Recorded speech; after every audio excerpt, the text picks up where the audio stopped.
Սիրելի ներկաներ, ուրեմն հարկ համարեցինք նաև մի փոքր լուսաբանելու թե ինչ կատարվեց հիմա եւ ինչու կատարվեց, որովհետեւ մեր հավատացյալների շրջանակներում բավականին հարցականներ են մնացել վերջին օրերի կատարված իրադարձությունների հետ կապված տարաբնույթ մեկնաբանություններ կամ անկալումներ կան եւ դրանցից մեկը այն էր թե արդյոք երեկվա կատարված դեպքերից հետո իրադարձություններից հետո եկեղեցին սրտագործվելու կարիք ունի թե չունի կամ արդյոք պղծվել է թե չի պղծվել եւ հետո ինչպես պետք է եկեղեցին իր կանոնական ծիսական կյանքը շարունակել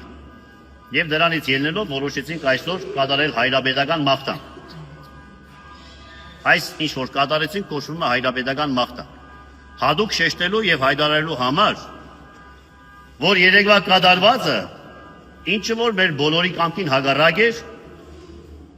եւ ինչ որ մենք որակավորում ենք նաեւ ոչ թե միայն մեր կամքին հակառակ, այլ կանոնին հակառակ, գործող կանոնին հակառակ, որը նաեւ կարելի է ասել հակառակության ոգով։ Հակառակության ոգով գործում են նրանք, ովքեր գործում են սատանայի թելադրանքով։ Հիմա այդ ոգով կատարվեց ըստ մեր մեկնաբանության եւ անկալումների։ Այդ ոգով կատարվեց 3 Սուրբ 7 վերքում այսպես պատարակ անվանվամբ արարողություն։ Ուրեմն ավելին չվերցնեմ իմ վրա ասելու համար թե դա պատարակ է թե ոչ, դա յուրաքանչյուր մեկը կիմանա, եթե կանոնական շեղում կա, ուրեմն ինքը ինչ է լինես ներկայացում։ Բայց քանի որ հենց դա այն շեղումն էր, որտեղ նպատակային եւ դիտավորյալ կերպով զեղչվում էր հայրապետի անունը, որը պատարակի տեքստի կանոնական ձևակերպում է։ Հետևաբար, եթե դա զեղչվում է, տեքստը կանոնականությունից շեղվում է, թերանում է։ Եվ միևնույն ժամանակ նաև մեր շատ սիրելի առաջնորդի Միքայել Սրբազանի անունը, որը նույնպես կանոնական շեղում է։ Այսինքն մեր եկեղեցում անկախ մեզնից եւ մեր կամքին հակառակ կանոնական շեղմամբ արարողություն է կատարվել, մենք փորձեցինք վերականգնել այս կանոնականությունը միասնականորեն։ Եվս մեկ անգամ հայտարարելու, որ մեր թեմի հոգևորականությունը, մեր թեմի հավատացյալ համայնքը, շեշտում եմ հավատացյալ համայնքը,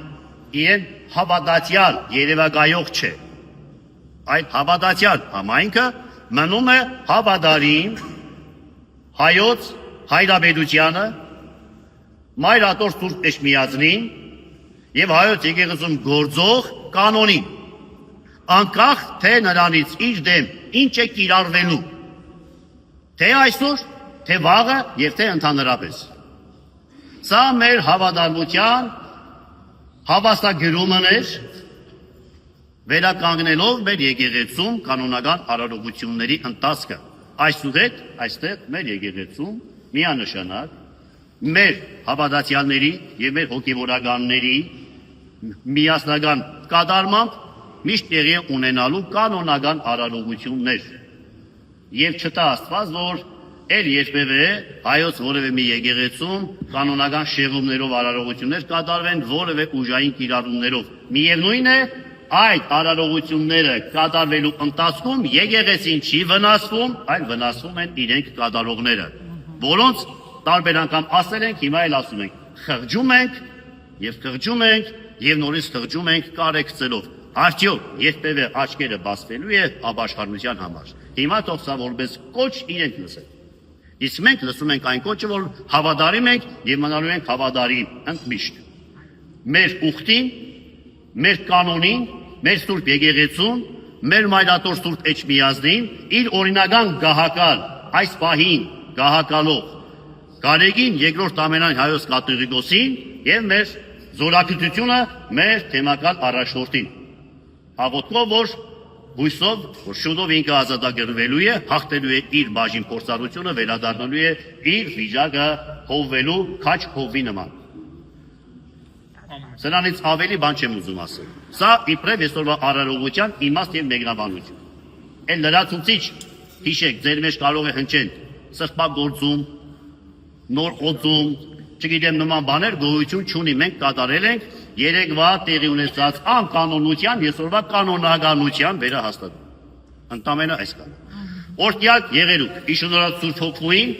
երկայքի խաղաղություն եւ Տերն մեր Հիսուս Քրիստոս եղիցի ընդ ձեզ եւ ընդ ամենեսյանդ ամեն։